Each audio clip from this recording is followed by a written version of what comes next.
Buenos días. A continuación, nuevas definiciones de discapacidad intelectual a cargo de la doctora Alba Ibáñez.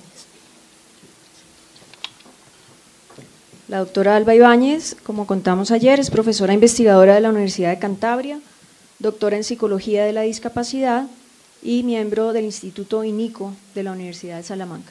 Bienvenida, Alba.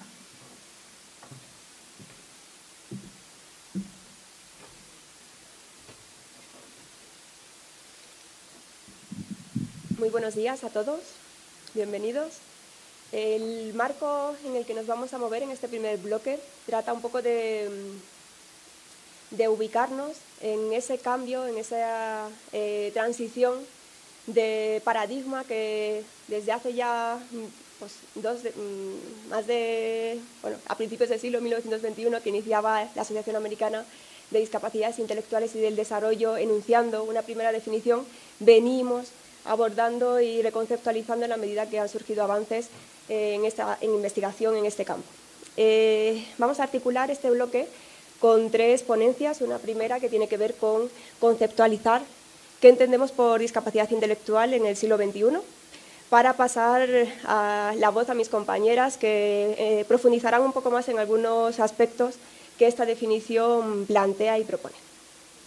La primera idea que quería rescatar es que si hay algo que atrae en este campo a los investigadores que estamos trabajando y que día a día convivimos con discapacidad, es que nos damos cuenta del dinamismo que ha venido desarrollándose en la concepción de discapacidad intelectual.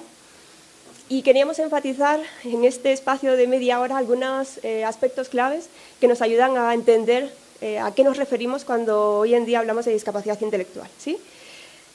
Y tiene que ver con una serie de aspectos en interrelación y en coherencia un poco al marco que ayer planteábamos en la ponencia de las 12. El primer aspecto es que cuando hablamos de discapacidad intelectual vamos a hablar desde un enfoque de derechos, y esto implica que debemos superar modelos antiguos que vulneran diariamente los derechos de esta población. ¿Esto qué implica? Que el modelo de prescindencia basado en enfoques eugenésicos y de marginación, que decían que las causas eran religiosas del porqué de la discapacidad intelectual, que las personas con esta discapacidad eran una carga para la sociedad, que no aportan, y eran los llamados no adaptados, no válidos, degenerados, como veis, totalmente en contra de los derechos humanos que se plantean en el 2006. Igualmente vulnera los derechos un modelo médico rehabilitador que entiende que la discapacidad intelectual es una enfermedad, y para nada. Hoy en día se supera este enfoque basado en un enfoque exclusivamente rehabilitador, de que deben ser ellos los que se adapten a la sociedad y que realmente no se limita, no es un enfoque reduccionista de CI, donde los test psicométricos nos marcan un poco lo que es normal y lo que no es normal entre el colectivo de personas que configuran una sociedad. Este enfoque de derechos, por lo tanto, nos implica adoptar un modelo social. ¿Esto qué es? Un modelo social alude principalmente a entender que la discapacidad se sitúa en el contexto, que por lo tanto es dinámica, que en un contexto puede ser que el funcionamiento de una persona sea totalmente funcional, adecuado, pero que en otro contexto, por su condición, sus limitaciones en el desarrollo de una actividad y por actitudes, barreras del contexto, puede ser que haya una disfuncionalidad, un desajuste. Como vemos, hay un punto que marca este cambio, que es el punto situado en 1959, donde se incorpora ese criterio añadido de conducta adaptativa, no es solo un CI, va a ser algo que sucede, un aprendizaje de habilidades que surge de la persona en esa interacción con el contexto y que va avanzando a lo largo del tiempo hasta consolidarse en una conceptualización de un modelo de apoyos, no un modelo rehabilitador, sino un modelo de apoyos que realmente aporta o dinamiza ese ajuste, ¿sí? Así que ese enfoque de derechos nos sitúa en un modelo social y en un modelo socioecológico, donde la discapacidad es resultado de esas interacciones, de lo que el contexto me está demandando y las competencias que yo tengo. Si el contexto me demanda más y mis competencias a determinados niveles para lo que me está requiriendo ese contexto son menores, ahí surge una discapacidad, ¿sí? Así que hablamos de discapacidad desde una perspectiva contextual, socioecológica, cuyo concepto, cuya definición operativa, para aquellos que todavía se manejan con esos modelos tradicionales, dice: discapacidad intelectual se caracteriza por limitaciones significativas tanto en el funcionamiento intelectual como en la conducta adaptativa, tal y como se ha manifestado en habilidades conceptuales, sociales y prácticas. Dos criterios, ¿sí? Funcionamiento intelectual limitado, limitaciones también en conducta adaptativa, y un tercer criterio que dice que tiene que presentarse antes de los 18 años. Operativamente esto se traduce en unas evaluaciones concretas. Las limitaciones a nivel intelectual se miden, se operativizan mediante instrumentos que evalúan el CI, el coeficiente intelectual, y se habla de aproximadamente 2 desviaciones de la media, teniendo en cuenta también el error típico, que es esa variabilidad de potenciales fuentes de error que un instrumento pueda tener. Así que lo situaríamos en una puntuación de 70, con esa suma o resta del error típico de medida. Y se operativizaría también con la evaluación de la conducta adaptativa, en la que hoy en día también hay un fuerte impulso por instrumentos adecuados conforme a estos nuevos planteamientos y concepciones de conducta adaptativa que nos permiten definir si el desempeño en este nivel es también de 2 desviaciones típicas por debajo de la media. Bien, esto a nivel operativo, ¿sí? 3 criterios para definir discapacidad intelectual, no un CI. ¿Sí? No una visión de enfermedad, sino algo que está en interacción y que se conjuga. Esta definición tenemos también que tener presente que lleva adheridas 5 premisas fundamentales que nos ayudan a realmente saber cómo acercarnos a la discapacidad intelectual, cómo debemos evaluarlas, cómo debemos concebir esta nueva definición. Y dice que si nos aproximamos a comprender si existe una discapacidad intelectual, en la evaluación tenemos que hacer dicha evaluación en contextos ambientales típicos, ¿sí? En comparación con sus iguales, en contextos inclusivos, que además tenemos que tener en cuenta la diversidad, superar esos errores continuos en la evaluación que se hacía cuando no se tenía en cuenta pues, que estamos haciendo una evaluación con población que pertenecía a otra cultura, que difería en lengua materna, y eso nos generaba unos resultados que no eran de discapacidad intelectual, sino eran derivados de diferencias culturales, lingüísticas, y que dificultaban el acceso al comprender esa evaluación, ese lenguaje utilizado para evaluarlo.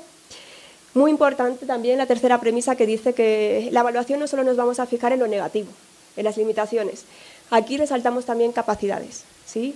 Si nos basamos en lo positivo, en las fortalezas, eso nos va a ayudar también en la intervención, saber hacia dónde podemos dirigir, no solo compensando mediante apoyo, sino también fortaleciendo y apoyando un poco desde las áreas fuertes el desarrollo de esa persona. Cuarto, un propósito fundamental es que este acercamiento a discapacidad intelectual no tiene como propósito fundamental un etiquetado, porque sabemos que las etiquetas no van a ser un destino, no nos van a decir nada, no nos van a servir.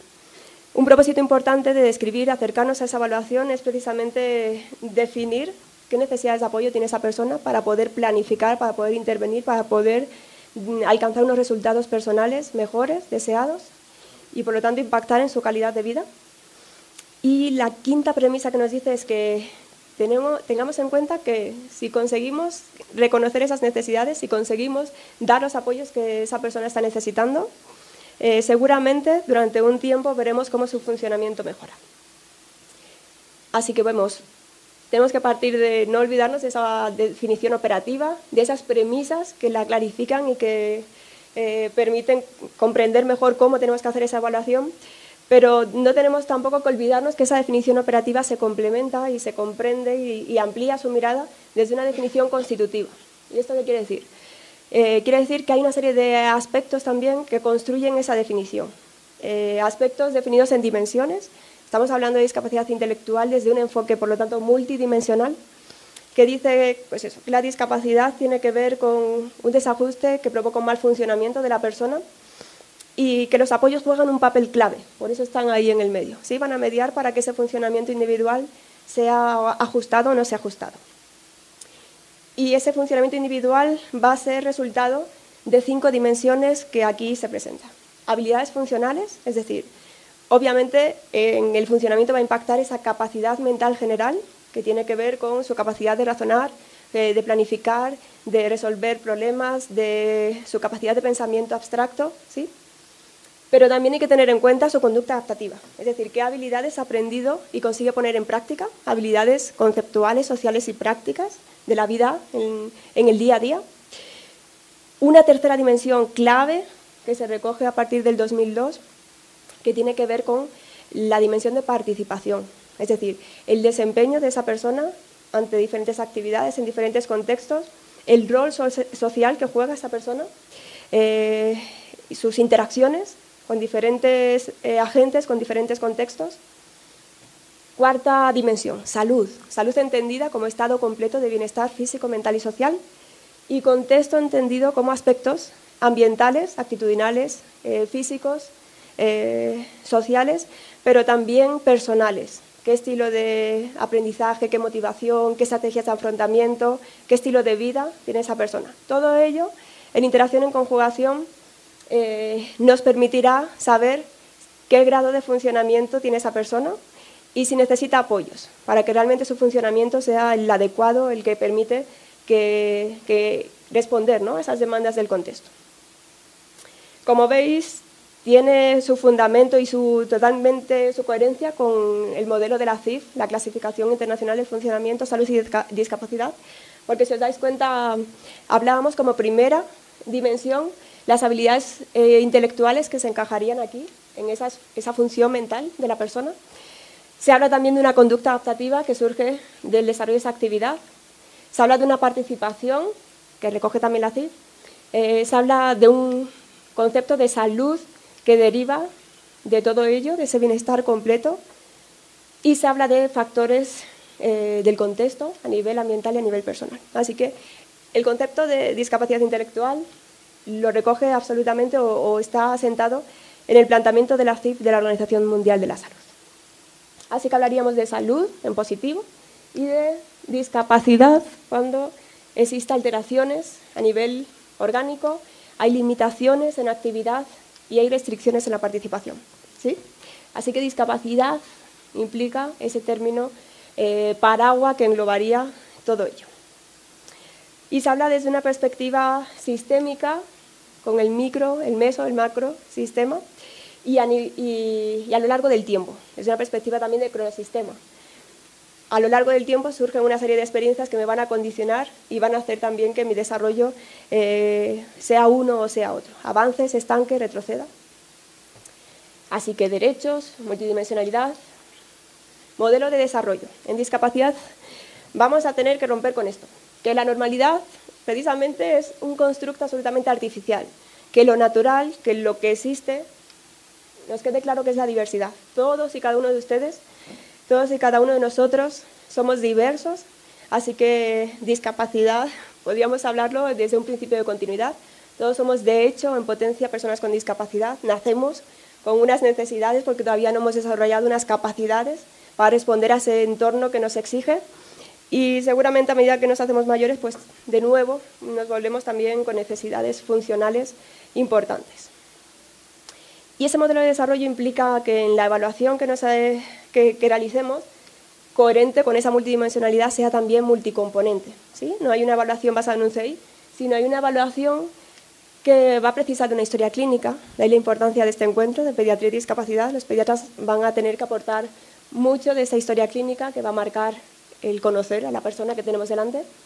Va a ser importante pues, el uso de instrumentos que decíamos que nos definan si existen o no limitaciones a nivel intelectual, a nivel de conducta adaptativa.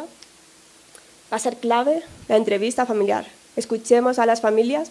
Vamos a tener oportunidad mañana de escucharlas en algunos testimonios de cómo dar el diagnóstico. Es tremendamente importante por el conocimiento que ellos van a tener.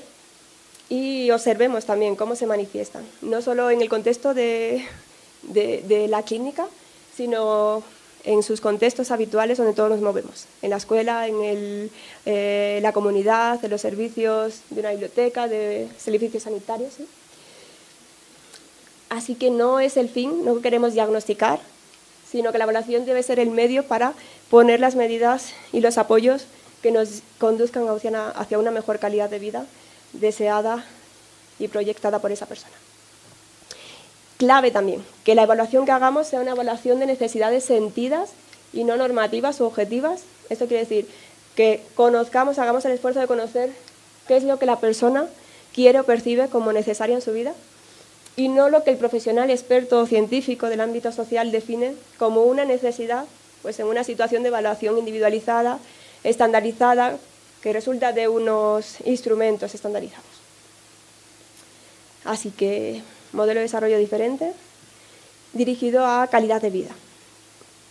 Calidad de vida que implica movernos, eso, superar que tenemos pacientes, porque no son enfermos, son ciudadanos desde el enfoque de derechos, donde lo que se planifica no son los cuidados, sino es su futuro, ¿sí? Hacia dónde quieren ir.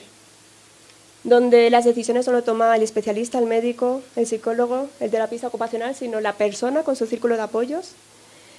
Donde los principios no van a ser asegurar que la persona está limpia, está segura, está protegida, sino donde aseguremos su autodeterminación, que consigan ser agentes causales primarios de su vida, donde consigamos que estén participando, que se relacionen, que se sientan incluidas y donde la calidad de vida sea a lo que aspiremos, no a la calidad del servicio. Calidad de vida que Leonor seguramente aterrizará desde un enfoque también complejo, multidimensional, dirigido pues, a conocer la persona en su totalidad, en su casa, en su escuela, en su hospital, en el ocio, ante los tribunales, ¿sí? No quién soy yo en cuanto que tengo una dificultad en el habla y entonces el fonoaudiólogo me habla de esta dificultad y el otro me habla de lo que pasa a nivel físico y el otro de la salud a nivel orgánico, sino que realmente entre todos me puedan decir quién es mi hijo, qué necesidades tiene y hacia dónde seguimos.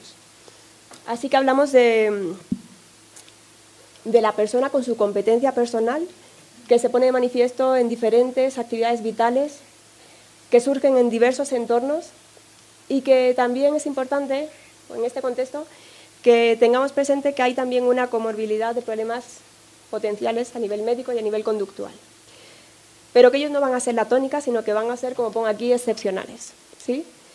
Y en este punto sí que rescataría pues, que es verdad que hay síndromes con cuadros de salud específicos y concretos en la persona y que sus manifestaciones van a ser atípicas, entonces hay que conocerlas.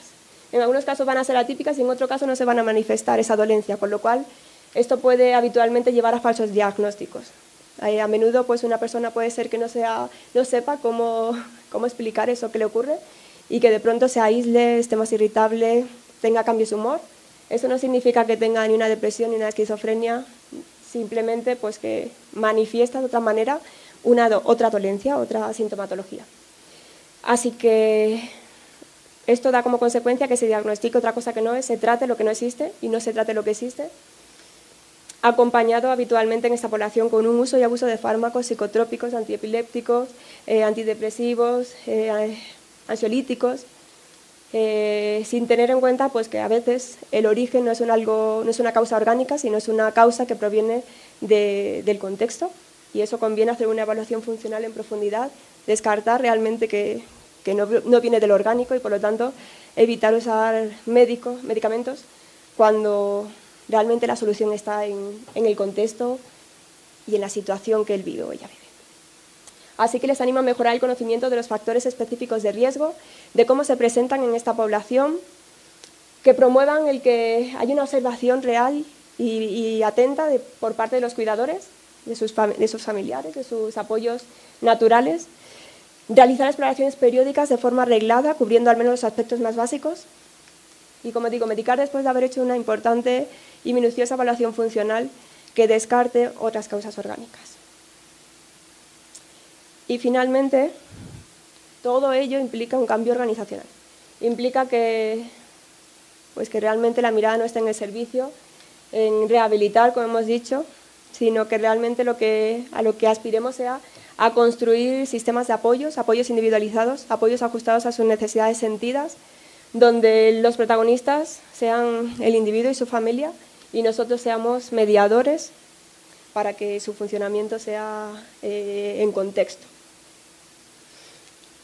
Todo ello implicaría de otra ponencia que explicara cómo debemos organizar esos servicios, pero solo quiero resaltar que Bueno, el foco está en resultados personales, ¿sí? No está en obtener un diagnóstico y decir, bueno, eso es lo que tiene y no hay cura ni hay... No, eso ya está superado. El foco está en conseguir realmente, desde ese concepto abierto al cambio, conseguir proyectar a esa persona, dándole oportunidades, experiencias y acompañándola mediante los apoyos que pueda necesitar para que realmente impactemos en las diferentes dimensiones de su calidad de vida. Por lo tanto, son clave los sistemas de apoyos entendido como recursos y estrategias que van a promover esa educación, ese desarrollo, ese bienestar, esa inclusión, donde va a ser clave que la organización se proyecte hacia nuevas alternativas. Necesitamos innovar, ser creativos. Lo que existe parece que no está respondiendo. Necesitamos que a partir de las necesidades lo reinventemos y demos otras alternativas a las dificultades que se están presentando y que mantienen esta situación de vulneración de derechos. Y ello nos va a poner un reto grande, y es que venzamos nuestras resistencias al cambio. Y eso cuesta, porque hay que poner esfuerzo, porque uno ya se siente cómodo en lo que ya sabe, en cómo lo hace, ¿sí? Uno ya se habitúa, pero nos obligan a cambiar, a estar en continuo aprendizaje y a saber lo que la investigación que está acelerada en los últimos años a nivel internacional nos va mostrando y nos va ampliando. Seamos flexibles y tengamos en cuenta algunas de las referentes bibliográficos actuales y claves en este campo. Muchas gracias.